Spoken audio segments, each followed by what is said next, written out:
Sir, my name is John Wesley. Sir, Name is? John Wesley. Good. Okay. Sir, Last question, he said. in India, I'm seeing majorly recruitment process or admission process. It's mainly based on caste system, or maybe caste system. So when you see the constitution of Western countries, we are seeing principle of equality to each and everything. Then I'm seeing caste system is the major oppression in India. So who brought the caste system into the India? What is the major source for Lord Wesley to consider this? Okay. So you read Breaking India, but I'll give you, because I'm being told we have to leave. So I'll give you 1 minute version. Okay.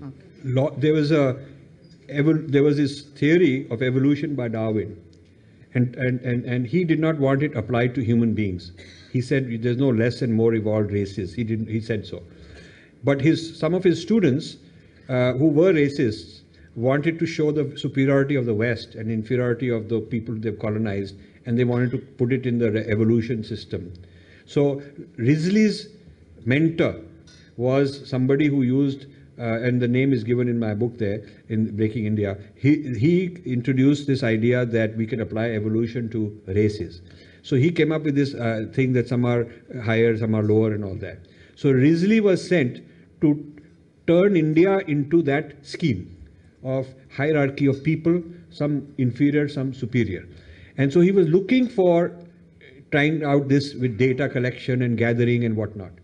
So they tried a lot of, there was this mention, they were also looking at nose index, this length of the nose and certain facial parameters they would measure, and then they would come up with some kind of a mathematical system to tell whether you are higher or lower evolved, because they felt that evolution goes from the perfect white look facial and to down to other people. It evolves from the Africans who are down up to other people. So we were somewhere in between, we people. And so then many different systems of ideas were developed on how to classify races according to a scale of evolution. So Risley came and he writes that he discovered this idea of caste, and he feels that this, or jati and all, he feels that this is a perfect place to apply his theory of hierarchy of races. So he comes up with this idea, and they do a census of India, the first time ever. And in that census, they want to classify every person in a hierarchy of races, of castes. So these castes are listed in a linear sequence. No two are the same. There cannot be two equal. Everybody has to have one level each. So you are number 19, somebody is number 35, like that. And in his first, they go around asking everybody to count themselves, their particular caste. And he complains that a lot of these people argue that they don't belong in the hierarchy where I've given them the assignment. I've assigned them a place and they don't even believe in it. There are cases where people put petitions saying that you put me in the wrong place, I'm not in that, my caste is not there, it's higher, lower, whatever. So this was not some kind of an Indian system which he was doing, he was imposing his system. And there was resistance to his system from the people. So every 10 years he keeps repeating this. He does 3 or 4 censuses, one every decade.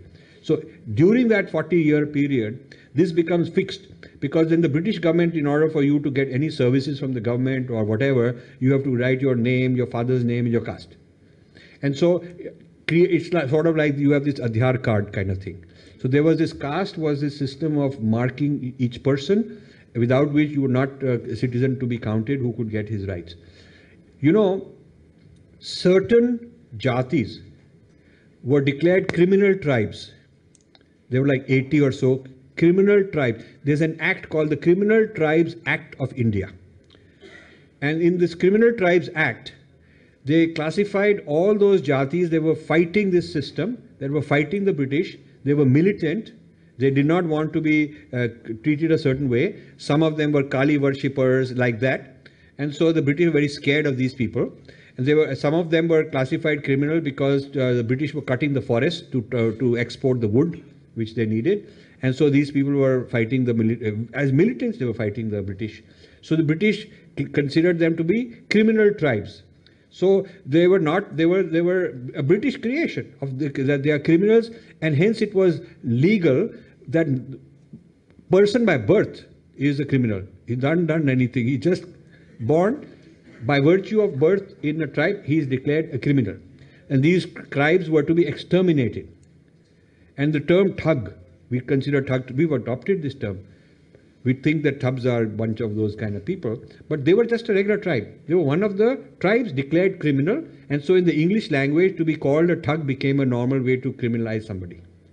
So when we call somebody a thug, actually we are playing into this Orientalism. We've adopted this colonial Orientalism because it's become part of our language. So this is the origin of this, how caste system started. Now, the Indian government should have created something different, should have said that a lot of people are underprivileged, they need help. So there should be affirmative action and quota on individual merit. Individual merit. Okay. See, in the US, when you apply to colleges, they make you fill out a form if you want financial aid. And it is entirely based, they don't ask you your religion. It is not asked. They will ask your family income, your family balance sheet, and if you are looking for it, you may have to supply last 2-3 years of tax return to prove. And then you are based on your financial need and other needs and all, maybe if you're physically handicapped, those kind of needs and all, they will put you on a scale of your need. You give a number. And then that is your number of, to what extent you are a person in need. India should do something like that. It should have nothing to do with you belong to this caste and all those people are entitled more than someone else. That's a recipe for clashes between groups and other groups, where these social scientists have a great lot of fun to work with politicians who fund these guys to dish out a scholarship to show that this caste was a victim of that caste so many years back, and the politician will come and save them. So this idea that your caste has been accused and your caste is the reason for your poverty and I'm the savior, you vote for me, I'll go into power and then I'll get you better quota. So this casteism is basically a lobby system. Americans have lobby groups. We have caste lobby groups. It's nothing to do with spirituality. It is nothing to do with dharma. It is really not the same as jati and varna were once. It has just become a political lobby system. And unfortunately, democracy has made it even worse because the people cluster into their caste groups in order to hold together and lobby.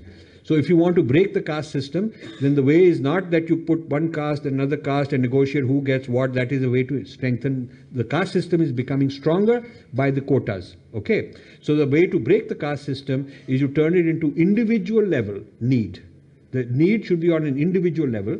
And that's the level at which you assess the need and you decide what kind of benefits the person needs. So that would break the caste system.